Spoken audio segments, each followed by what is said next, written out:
오늘은 마태복음 7장 13절 그리고 14절 말씀으로 좁은 문으로 들어가라 라고 하는 예수님의 말씀으로 제목을 잡아봤습니다.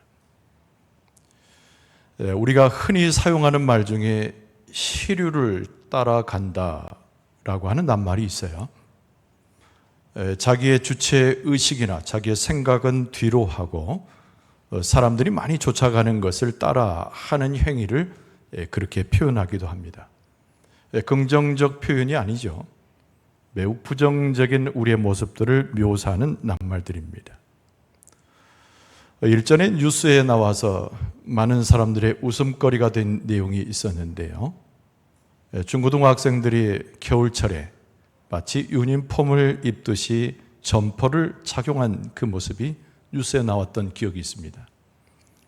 노스 뭐라고 하는 상표를 단 검정색의 점퍼였는데요. 좋은 보도가 아니었습니다. 우리나라 사회에서의 청소년들의 주체성의 망각 부분을 지적하면서 그런 뉴스가 회자가 되었죠. 사실은 아이들만의 이야기는 아닙니다. 우리도 쉽게 점심 한 끼 먹으려고 하면은 이곳저곳의 식당을 찾아가기 쉽습니다. 근데 보통 모르는 식당은 뭘 보고 들어가죠? 주차가 많이 되어 있는가? 차량의 숫자를 보는 것이죠. 맛있을 것 같다라고 하는, 많은 사람이 찾으면 내 음식을 만족시킬 것 같다는 기대 때문에 차가 많이 주차되어져 있는 듯한 식당으로 들어갑니다. 우리의 삶을 전폭적으로 맡길 때도 그런 현상이 일어나요. 누가 사업으로 성공했다고 하는 아이템 하나를 소개하면 우르르 몰려갑니다. 또 어떤 사람들이 즐겨하는 어떤 행락에 관련된 스포츠나 여러 가지 취미 활동도 역시 보도가 되고 알려지면 우르르 몰려갑니다. 한국 사람은 다른 나라에 비해서 따라서 하는 습관이 있다라고 보도가 될 정도로 우리의 삶은 소위 말해서 아까 말씀드린 대로 시류를 따라서 자꾸 움직이는 부정적인 모습을 많이 보입니다. 그러나 우리가 하나님의 말씀을 대하면서 예수 그리스도의 음성을 대하면서 영적인 일에서만큼은 우리의 마음 가운데 심지가 있는 신앙이 요구됩니다. 모든 사람들이 어떤 것이 참되다고 생각할지라도 우리는 그것이 반드시 참된 것이 아님을 알아야 됩니다. 많은 사람들이 쫓아가서 그 길을 따라 좋은 것이 생긴다고 말할지라도 천국과는 전혀 상관없는 길이 될 수 있음을 우리는 생각해야 합니다. 그래서 오늘 본문의 말씀 가운데 예수님께서 우리에게 가르치셨어요. 좁은 문으로 들어가라. 그리고 설명해 주시기를 14절에 생명으로 인도하는 문은 좁고 길이 협착하여 찾는 자가 오히려 적다라고 예수님께서 말씀하셨습니다. 자, 오늘 본문의 말씀 가운데 예수님이 경계하신 넓은 문은 무엇이며 예수님께서 권면하신 좁은 문 그리고 좁은 길은 무엇인가? 말씀 속에서 하나님이 내게 주신 그리스도가 내 심장에 새겨주신 진리의 말씀을 다시 한번 확인할 수 있어야 됩니다. 오늘 성경 말씀에 먼저 무엇을 가르칩니까? 멸망으로 인도하는 문이 우리 앞에 있음을 가르칩니다. 여러분 13절 하반절에 보면 멸망으로 인도하는 문은 크고 그 길이 넓어 그리로 들어가는 자가 많다라고 쓰고 있습니다. 넓고 넓은 길이 있습니다. 그리고 많은 사람들이 그 길을 가고 있습니다. 그러나 그 이유 때문에 우리가 그 길이 옳은 길이라고 판단해서는 안 됩니다. 정말 이 예수님의 말씀이 진실된 말씀일까? 이 질문을 하면서 이 본문의 말씀에 주목해 봐야 됩니다. 특별히 한국 교회에 믿음 생활하는 우리들의 모습을 잠깐 점검해 보면 우리가 갖는 신앙, 우리가 찾아가는 길이 과연 성경적인 것인가? 우리는 매번 그런 질문 가운데 답을 찾으려고 애쓰는 모습이 중요합니다. 여러분, 많은 사람들은 마음 가운데 품고 많은 사람들이 공유하는 신앙 가운데 그저 그렇게 따라가는 모습이 우리의 모습일 수 있습니다. 저는 그것을 가리켜서 뭐라고 말하면 대중적인 믿음이다, 이런 말을 써요. 자기 주체적인 믿음, 예수님 앞에 고백적인 자기 믿음이 아니라 옆에 있는 사람, 함께 휩쓸려가는 대중적인 믿음에 편승하는 그 모습이 우리의 모습일 수 있음을 기억하라는 것이죠. 여러 가지로 혼합이 되어서 진리의 중심을 알지 못하고 예수님의 말씀을 듣기는 들어도 청종하여 그 말씀을 심령에 새기지 못하는 상태, 그걸 대중적 믿음이라고 이야기하는 거예요. 하나님 계신 자리를 우리는 뭐라고 말합니까? 좋으신 하나님이 계시다고 말합니다. 그 하나님께서는 우리에게 축복을 주시고 모든 사람들에게 하나님의 은혜를 공급하시는데 그 사람의 신념이나 그 사람의 교리와 아무 상관없이 하나님은 축복을 가지고 우리에게 베푸시는 분이다, 이런 고백을 시작하게 되는 것이죠. 하나님은 마치 할아버지가 손자를 대하듯이 자애로운 모습으로 우리를 대하시는 분이라. 그래서 우리가 잘못하고 버릇없이 굴어도 우리를 책망하지 않으시고 우리를 품어주시는 분이 우리 아버지 하나님이시다. 우리가 남에게 해를 끼치지 않는 이상 무엇을 하든지 하나님은 허용을 하시고 그 가운데 축복을 주시는 분이다. 우리는 불완전하지만은 연약한 모습을 그대로 가지고 가도 하나님께서는 천국 문을 여시고 우리를 맞이해 줄 것이다. 굉장히 옳은 말씀처럼 보입니다. 굉장히 성경을 통달하고 있는 교리처럼 보입니다. 그래서 제가 앞서 이야기한 대로 대중적인 믿음의 현주소입니다. 예수 그리스도와의 사귐도 없고 하나님 앞에서 냉철한 자기 고백이나 회개 과정도 전혀 거치지 않는, 다른 사람들이 그저 그렇게 상피상적으로 고백하는 하나님에 대한 신앙을 가지고 소위 말하는 시류를 따라가는 삶이 우리의 모습이라는 거예요. 모 기독교 방송이 여론조사를 하나 했습니다. 우리나라 사람 중에 천국을 믿는 사람이 몇 %인가 하는 조사입니다. 그런데 우리나라 국민의 3사람 중에 1사람, 3분의 1 정도가 천국을 믿는다고 대답을 했습니다. 그런데 기독교 방송에서 조사한 것이지만 불교 신자도 유교 신자도 카톨릭이나 타종교도 다 포함한 일반 국민들을 대상으로 하는 조사였습니다. 그러니까 소위 말하는 종교 생활하는 사람과 그렇지 않는 사람들 다 포괄해서 우리 국민의, 기독교인이 아니고 우리 국민의 3분의 1이 천국이 있다고 믿었어요. 제 2차 질문을 합니다. 그럼 누가 천국에 갈 수 있다 생각하십니까? 그랬더니 우리 대한민국 사람의 대부분, 특히 3분의 1에 해당되는 사람들이 그 사람이 가지고 있는 종교가 무엇이든, 그 사람의 신념이 무엇이든 착하게 살고 법 없이 살 수 있는 사람이라면 다 천국에 갈 수 있을 것입니다 라고 대답을 했다는 겁니다. 대부분의 사람들이 그렇게 믿는 거예요. 착하게 살면, 다른 사람에게 해 끼치고 살지 않으면 하나님 안에서 천국에 갈 수 있다고 생각하는 것이죠. 여러분, 성경에서 우리가 성경을 돌아볼 때 가장 자주 반복되는 하나님의 그 역사와 하나님의 행하심에 대한 기록들을 만나게 됩니다.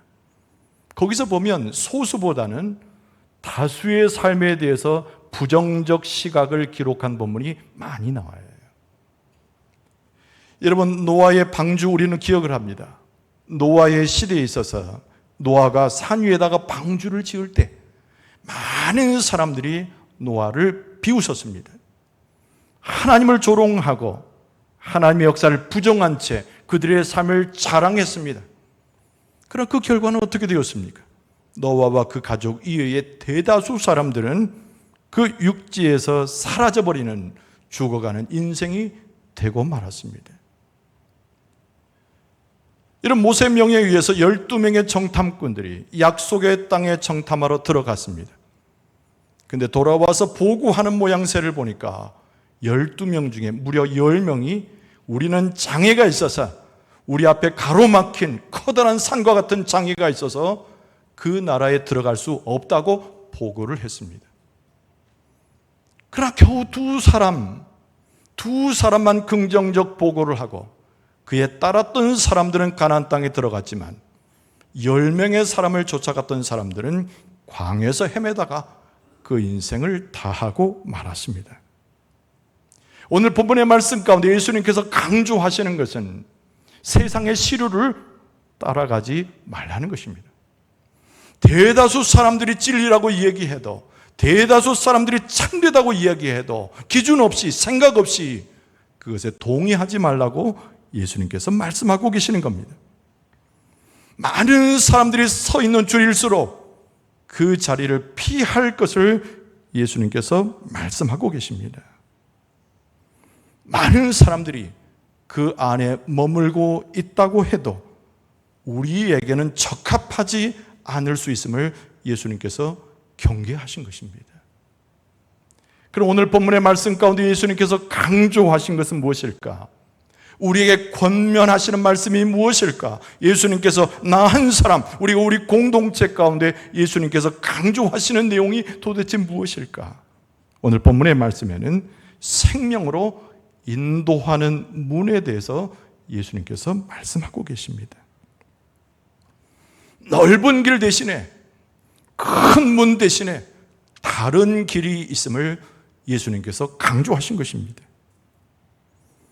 여러분, 그 문을 14절은 설명하기를 생명으로 인도하는 문, 그러나 좁고 길이 협착하여 찾는 자가 적다라고 설명하십니다.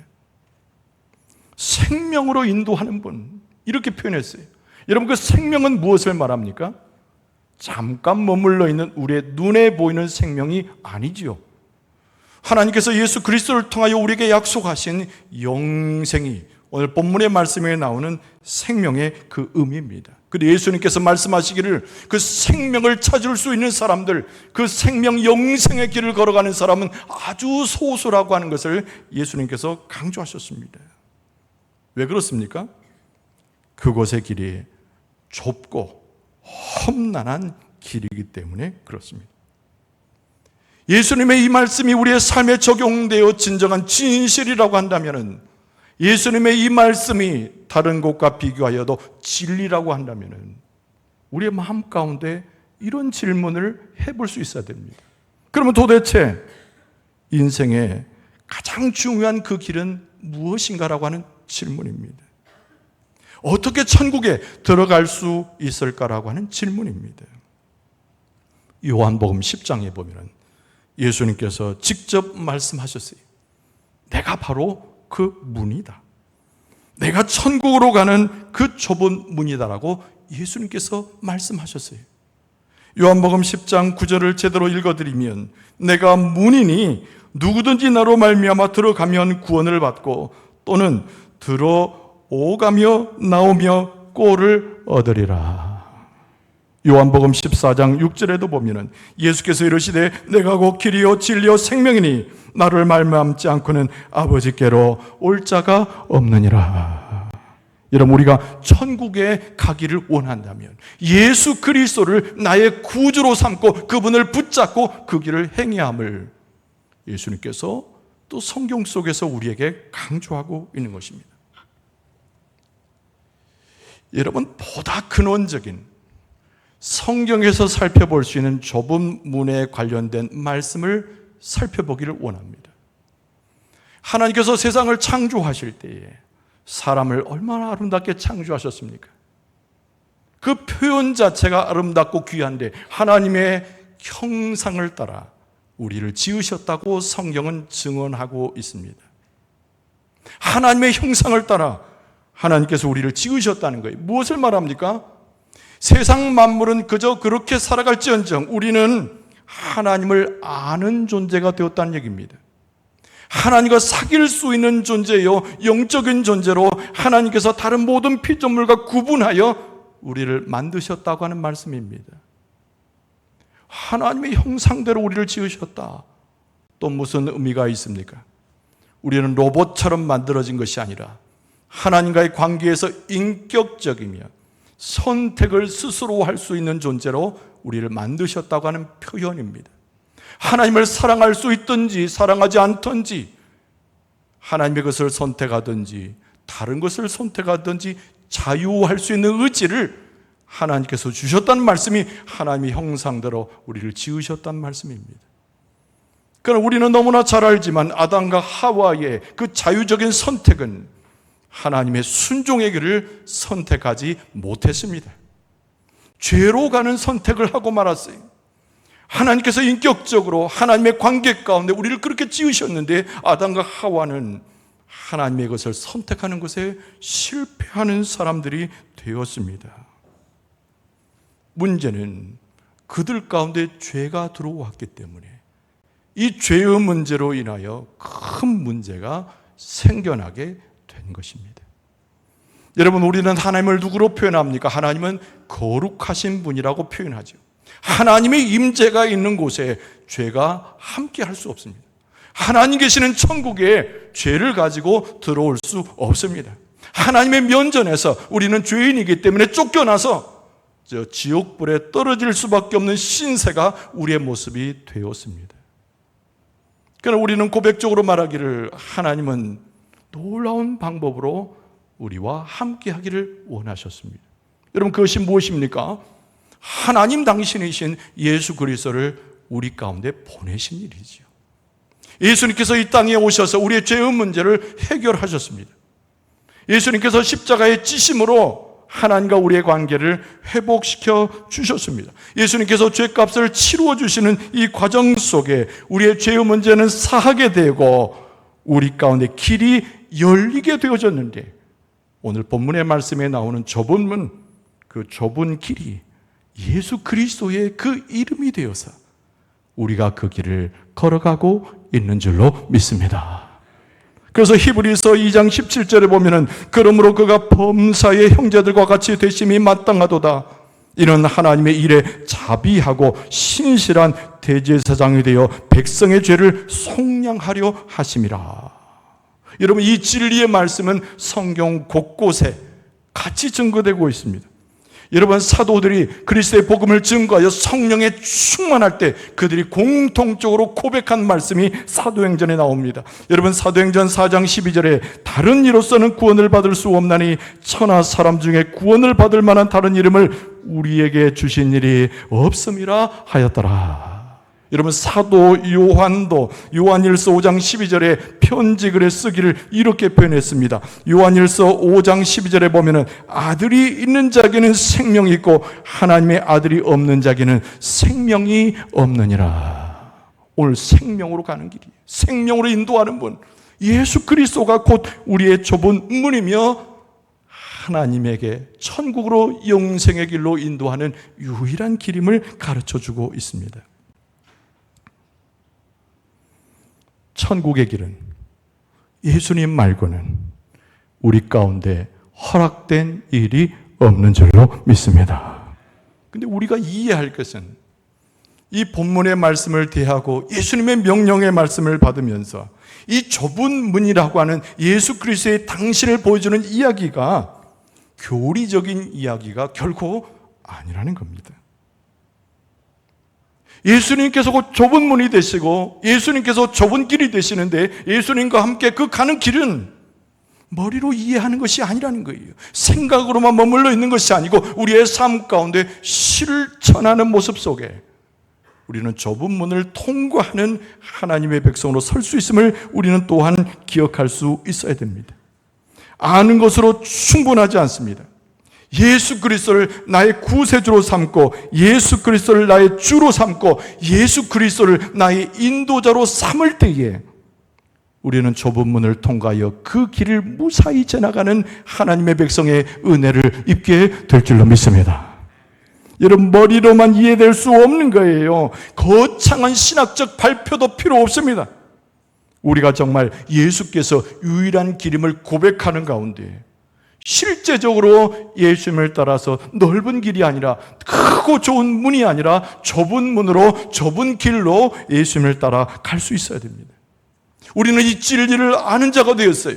이 진리를 감동하는 자가 되었어요. 이 진리 가운데 우리는 구원을 받은 자가 되었습니다. 세상을 향하여, 주를 알지 못하는 자를 향하여, 넓은 문으로 가되 죽음의 길로 치닫는 자들을 향하여 예수 그리스도의 진리를 나누어야 할 의무와 책임을 함께 지게 됩니다.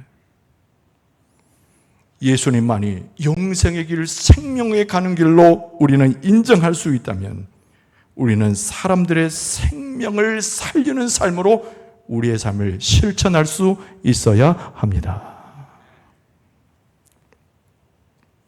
오스카 쉰들러라고 하는 사람이 있었어요. 영화로도 나왔고, 여러분 익히 아는 역사적 인물입니다. 오스카 쉰들러라고 하는 사람은 제2차 세계대전 당시에 독일의 유명한 사업가였어요. 돈을 버는 사람이었습니다. 근데 자신의 농장에다, 공장에다가 수많은 유대인들을 취직을 시켜서 일을 시키고, 역시 그날도 이 사람은 공장을 가동시키면서 많은 부를 축적하는데 일용이 없었습니다. 매일마다 돈을 버는 것에 마음에 감동했고, 매일마다 사람들을 착취해서라도 물질을 얻는 것에 만족해 했습니다. 근데 오스카 쉰들러가 유태인들을 이렇게 보니까 긍휼한 마음이 생겼어요. 그것은 곧 사랑과 정으로 발전하기 시작했습니다. 자기의 삶이 잘못됐다고 깨닫기 시작한 거죠.